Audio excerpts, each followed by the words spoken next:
Hey there, I'm Diana from BeMyWithStyle.com and welcome back to the vlog. So very shortly I have Disney vlogs that are coming your way. They should be just following this. I just have to have time to process everything after we get back, get everything organized for editing, and then those videos will be coming up shortly. I'll also be running a separate set of videos over on Moms with Mouse Ears. If you want to check those out, they'll be helpful informational videos and just a brief overlook at our trip. So we had a great time. This most recent trip was in July 2024, and if you know anything about Florida and Walt Disney World, it is hot, extremely hot when we were there. And so I wanted to share kind of a very interesting experience that I had in the hopes that maybe it can help someone out there. And just as a general disclaimer, this is not health advice. I just wanted to share my own personal experience because I feel like I really hit upon something that worked. And I was super excited that it worked for me. And so maybe it might help someone else out there. So before we get into the how you fix it, I have to give you a little bit of background in case you're coming across this video and you're like, I don't know if this is what I am looking for information on. So let me just preface kind of the background of what this is. And if you got from the title, today I'm going to be talking about how I was able to stop the Disney rash when I was at Disney this most recent time. With heat temperatures into basically the 110s, it was, you know, kind of hitting the hundreds. So by the time you hit the heat index, felt like it was 110. Sun was out most of the time, very, very hot. And what this is it's not necessarily a rash. It's actually kind of like your body reacting to the heat. And I've had this happen for a number of years, and it happens if you are more prone to being affected by heat, if you come from a family with genetics with kind of immune disorders, which we do have in our family, and also if you have had heat related ailments prior, you're more prone to this. So while the name is Disney rash, it's just a nickname for exercise-induced vasculitis. You're walking on that hot pavement, the heat is coming up from the pavement, your feet and your legs overheat, and it causes inflammation of the blood vessels in your lower legs. And so the first time that I had this happen, I had literally no clue what it was. I was like checking the bed for bed bugs. No one else had any problems with it.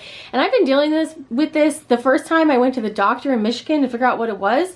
And so if that kind of puts a time marker on there, because we haven't lived in Michigan for a number of years, 5 years in Alabama, 2 years here. So it's been about 8 years that I've been dealing with this off and on. And basically what they told me is, you know, at that point they gave me like some topical steroid stuff, and basically they said anytime that you have it happen, you're more prone to having it happen over and over again, just like any other heat ailment. Like if you get heat exhaustion, you're going to be more prone to having it again. Same thing with this heat reaction, you're going to be more prone to getting this again once you've had it once.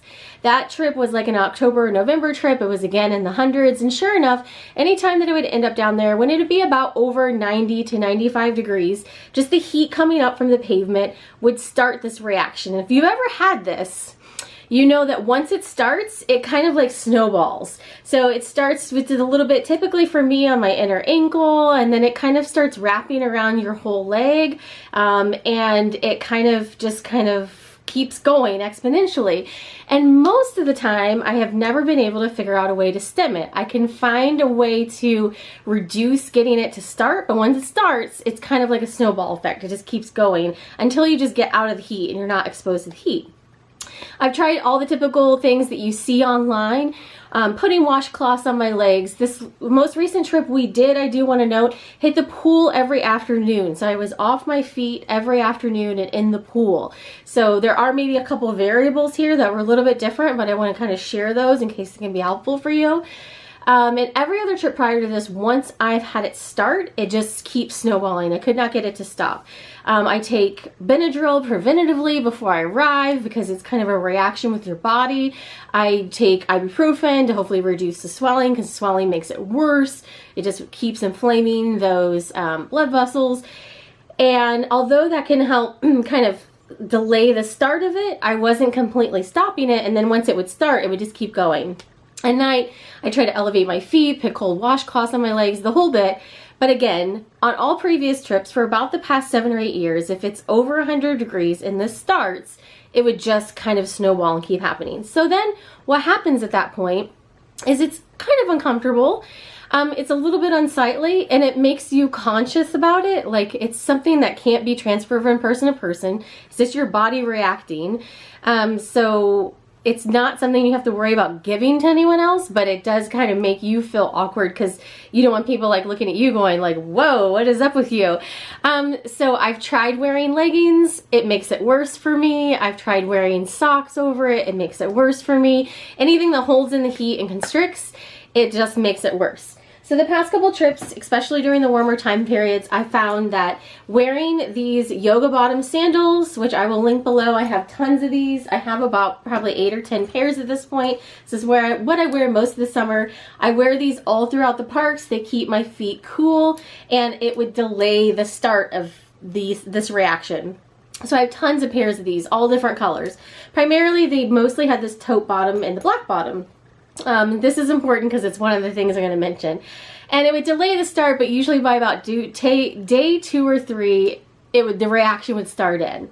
So on this most recent trip, I made 3 notable changes, and I wanted to mention those because on my next couple trips, I'm going to be kind of trying to isolate the variables, and I think it was one in particular which I'm going to share, but I'm going to change the 3 main things that I changed up. The first one is I got these yoga bottom sandals that I've used for the past basically 8 years when I realized I couldn't wear sneakers with socks anymore to the parks when it was hot because it would cause this heat reaction. I wore these sandals. If you notice, they're dirty, first of all, because I just wore them to the parks for a week, but they have a white bottom, white all the way around, and so instead of absorbing any heat, they were reflecting the heat. This is the first big change that I made. All white sandals. Not typically what I would go for, but again, I'm going for comfort here and trying to make it through the trip. So they looked cute with almost, every single outfit. I typically wear dresses in the park to stay cool as well. And, these really worked. So this was one of the first changes I made. The second one is just our natural touring of being there in the summer. Our family likes to get out of the parks by about 1:30 and head to the pool. We stayed at Beach Club for the majority of our trip, so we headed to Stormalong Bay almost every single afternoon and just cooled off. We were in the pool hanging out. That obviously takes some of the strain off your feet and your legs as well because you're in the pool and you're using buoyancy and you're not on your feet.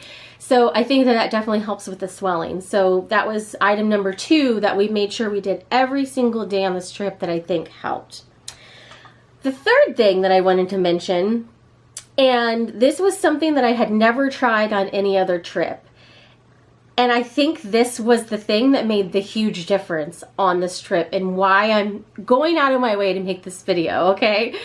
By about day 2 or 3 on this trip, it had started in, and I'm just, kind of like, oh great, here we go, thinking that there's nothing that I could do. But I am self-conscious about it. It's down on your legs, it ends up in pictures, and I just don't want people to think like, oh, I can get this from this person, especially post-pandemic. Everyone's like, oh gosh, what am I going to catch from these people in the park? It is nothing that you can give to anyone, but it makes you self-conscious. So I happened before the trip to buy this CC Plus cream from IT Cosmetics on Amazon. I got it during Prime Days, great deal. And I had this with me. I was personally using the color Light because I do actually use an Isle of Paradise. I thought it brought it in here, but I use Isle of Paradise self-tanner before I go to kind of take up my tone a little bit. So I got this to match in the color Light, so it was a little bit tanner. Then I will naturally be just after about a week or so. So after I got self-conscious about it on day 2 or 3, it was just starting a little bit, not the worst I've ever seen it, but it was starting. Before I went into the park that next day, I used this IT Cosmetics CC Plus cream and I put it all over my legs. It made my legs look great because there was no blemishes on my legs whatsoever, and they were very even toned then, and it matched the tanner that I was using and all of that, and I thought, great. I will be able to, make it through the rest of the trip. I'll just cover it up and that will be that. I'll just, typically have to deal with it when I get home, making sure to put Benadryl gel on it, keep taking Benadryl, propping legs up, icing, all of those things until it eventually usually goes away about a week or 2 after you've been home and not walking on hot pavement all the time. A really interesting change happened this trip. Starting on the day that I started covering my legs with makeup, And this makeup also, I guess, should be noted, it has a UVA, UVB 50 plus sunscreen. And I normally always wear sunscreen, but because this also covered my legs a little bit without adding an extra heavy layer like a legging or a sock would, and, you know, doing that friction, which I think kind of makes it worse sometimes too, a really interesting thing started happening. It actually stopped the reaction, and the reaction started rolling backwards. So it started getting better while I was still there, while I was still walking around Disney World in 100-degree heat. I have never had this happen. So I started taking notice, like, because normally I get back to the room the night, I have to assess what the situation is, see how much worse it's gotten, etc. And I realized after the first day that I put this on, it's actually not gotten worse, it started getting better. And I'm like, whoa, whoa, whoa, whoa, this is new. So the next day I get up, again, I put this over my legs where it was affected. I put it all the way up to basically my kneecap, get it all blended in and everything. And I put it kind of went higher and lower than where it was affected just to kind of get the whole area covered. And again, the reaction did not progress. It's kept rolling backwards to where I got to the end of the trip, my legs were basically healed, and I had been outside in the heat and the weather that normally makes this reaction just chain, you know, kind of a chain of events, snowball, keep going. And by the time I got to the end of the trip, it was basically gone. So I was just putting the makeup on there, not even for the self-conscious reason anymore, but basically I was like, I think this is actually keeping me from getting this reaction. I need to keep putting it on there. So I wanted to mention the 3 variables that I did differently because I think they all kind of helped the situation. So the white sandals reflecting the light, not being able to hold any of the heat that even a black sandal would hold in. I think that was a great decision this time. Being in the pool every day, taking, you know, that break to get off my feet, get out of the heat, I think that definitely helped as well too. But I'm going to try this on my next couple of trips, and I'm going to try it from the beginning of the trip and see if I can just completely stop it from starting altogether. But I truly think that putting this makeup over my legs gave it enough of a shield to keep it out of the sun, of course, but it wasn't so heavy like putting a legging or a sock over it that it kind of started the reaction from having that heavy layer over it and just keeping the heat in. Really, really interesting. So I wanted to share this video because I have never seen this tip online anywhere before. And like I said, I've been dealing with this for about 8+ years at this point. It's not every single trip, and typically the conditions that it starts for you in will be kind of, I think, the same conditions that it happens again in. But from what I've been told, once you have it happen once, you're always susceptible to it for like literally the rest of your life. So for me, it's basically like that high 90s, 100-degree mark. If I'm on hot pavement that's radiating heat, I have to really watch out. Basically, the main place I visit is Disney, but it has, I think, happened once or twice other places as well too. It's just above that temperature and heat is radiating up. So what I'm going to do next time, I'm definitely going to be buying a couple pairs of these white bottom sandals that I know work for me in the parks to reflect the sun and see if that helps. I'm going to start just from day one putting this over my legs and see if it prevents it from starting altogether. And then definitely just try to spend as much time in the pool as possible. But this was a really interesting development this time, and it honestly is like a huge relief because this has been 8 years of trying to manage this, and obviously we go to Disney a lot. So it's like, if I've actually found a solution to this, it's like the greatest relief. I want to celebrate it and like shout it from rooftops. And obviously you can't stop your body from reacting to certain things, and I do definitely think that like for me Benadryl really helps with allergic reactions. I have to take Benadryl in a lot of other situations too, so my body just reacts to things. Heat is just one of those things it reacts to. So I will always keep Benadryl on me just in general because I have to be careful in case I get a hold of something I eat that bothers me.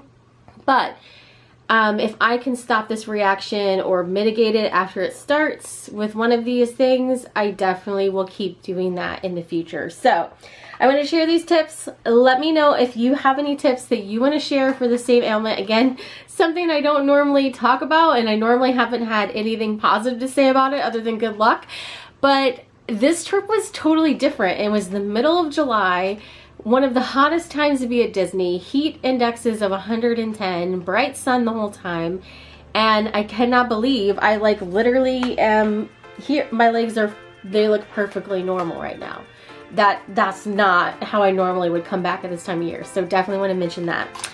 Also, shout out to this cute little fan. Everyone in my family wore the cooling. I should probably just do a whole video on all the cooling stuff we brought, but we had cooling towels. They had the cooling fans that go around your neck with like the plate on the back that cools also. They all basically wore those the whole time to stay cool. I really love these like handheld fans because I just like being able to do this on my face, and it just kind of helps keep like sweat off your face and everything. So I use this one a ton. And that's how we manage to stay cool, and definitely hitting the pool every day helps as well. So I hope this helps someone out there, and I hope that if you try one of these tips, maybe it'll work out for you too. Again, everybody is different, so who knows? But this is like the biggest change I've ever seen with it, so I wanted to make sure to share it. So Disney vlogs will be headed your way very soon, and thanks for watching. Have a great day.